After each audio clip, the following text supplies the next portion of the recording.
Hi guys, welcome Walton, and I am on my own now. No more colours. We were going to do this whole series together of the Inquisitors, and then his mum rang and he was like, gotta go. So I'm going to do it by myself. Onwards and sort of downwards in some strange way. But we are on to the Russian Inquisitor Karamazov, and that's the last time I'm doing a Russian accent on this channel. Basically, he's part of the Order Hereticus. He's unforgiving and uncompromising. If you go into his court, you die for wasting his time. If you're found unguilty, and if you're found guilty, you die. So he's pretty mean. He came around because basically the Imperium was flying around. They found a priest who was preaching great things. They were like, "What a great guy!" And then I'm doing Russian accent again. I take it all back. Karamazov was like, "He is an evil man. We must crush him." And then they were like, "Karamazov, you idiot! Come on, he's a great priest." And Karamazov like put him in a chamber and like forced the heretic out of him, and it turns out he was a heretic, but probably because Karamazov had beat him in submission. They're like Stalin's Russia in the show trials. History knowledge for the win. Right. Anyway, then Karamazov, they were like, oh, Karamazov's great. So then he basically now does a lot of the courts. There's no hope, given if you go into his court, he's basically evil. Let's see what his model is like. He is by far the most expensive Inquisitor. He's at 200 points. With that you get wound skill 4, ballistic skill 4, strength 5, toughness 5. That's very high. 4 wounds, initiative 4, 3 attack, leadership 10, and 2+ save. It must be said, that's a very strong start line with 200 points. He is very hard to shift with toughness 5, only strength 10. Weapons will instantly kill him, but 1 blast from a railgun you wipe Karamazov out, because he has no vulnerable save, and he hasn't Eternal Warrior. Which I sort of think is a bit of a shame. Maybe a fact was memorable. If the phone's that good, surely it has like a force field or something.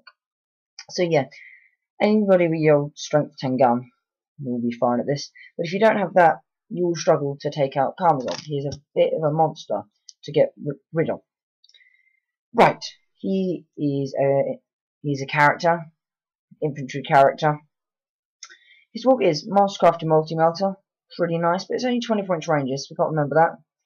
He has a Mastercrafted Power Sword. That's pretty good, so he's looking quite good in combat. He's got his Strength 5. He's got his 3 attacks. Looking quite useful. He's got Frag Grenades, Crackle Grenades, Psychic Grenades, Rad Grenades. They take off 1 toughness. And Orbital Strike Relay. Let's go to the back and see what the Orbital Strike Relay does. Orbital Strike Relay. We've got to find the Orbital Strike. Right, you can do a Barrage Bomb. It's unlimited range, strength 6, AP4, ordnance D3. It's a lot of shots, large blast.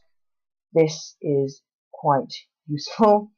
He then has Lance Strike, which is strength 10, AP1, blast with the Lance rule. So that is a vehicle obliterator. He then has a Psychic Bomb, which is strength 6, AP4, ordnance 1, large blast, Psi Shock. So let's find out what Psi Shock does. I should give the page of the thing. 50, is it? No, 58. I think we'll find a list of them. Right. So we do right. So you roll. Okay. They suffer perils with warp cycles the minute they're hit by. So we'll check out cycles. Problem is, this attack always scatters the full 2d6. And 3d6 if you don't roll the hit marker. So it's amazingly inaccurate, and you will basically never hit your chosen target, especially with the strength 10 AP1 blast. That small blast is going to go flying at all times. So the one method basically is, here's the middle of the opponent's deployment, roll the dice, where's it going to go, hopefully hit something. You can't really target, we can't target at all. And you don't take off your ballistic skill. Right, he has the Throne of Judgment. And this gives him all his boosted characteristics. He has a 2+ armor save, but he can't embark on a transport vehicle.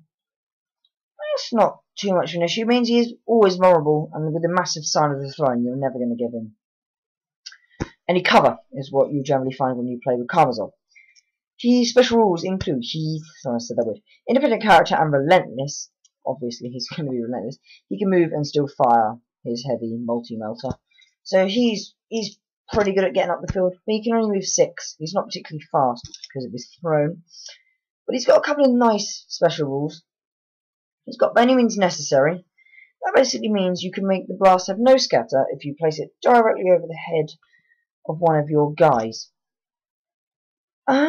This does have a very good tactic. I'll explain it to you. You take an Inquisitor squad, you jump them in. They're a suicide mission. You then jump them in, and you place the bomb on their head, basically. What are the issues with this? The Strength 10 AP1 blast means that you have to place it directly over the middle guy. Barely anyone else is going to be hit. As for the large blast, it's quite useful, but you are sacrificing expensive squad.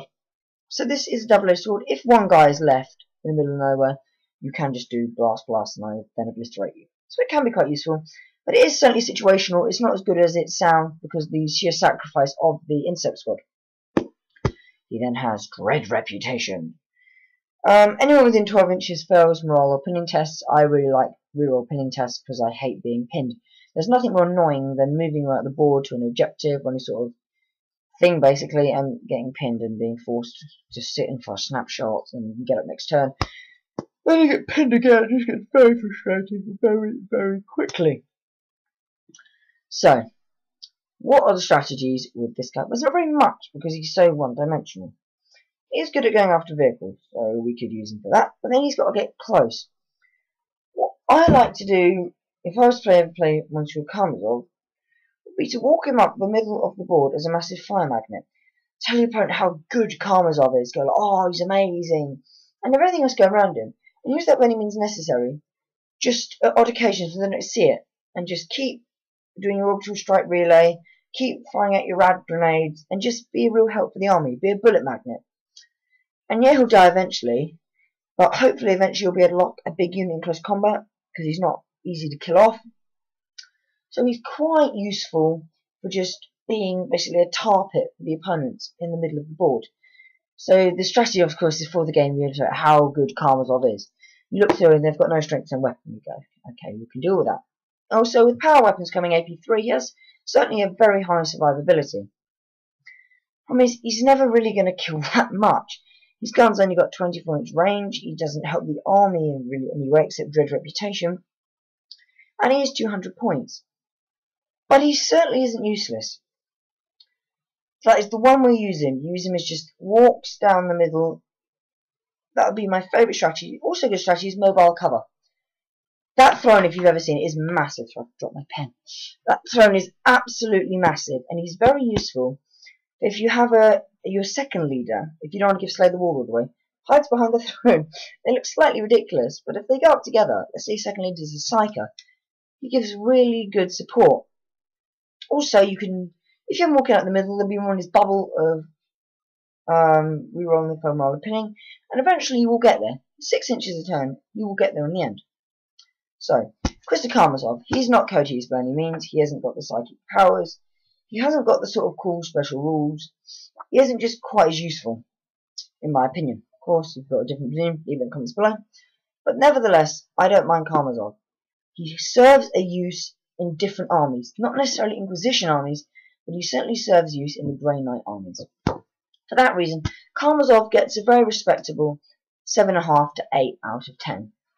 This is more Hamilton, and I, of course, am out.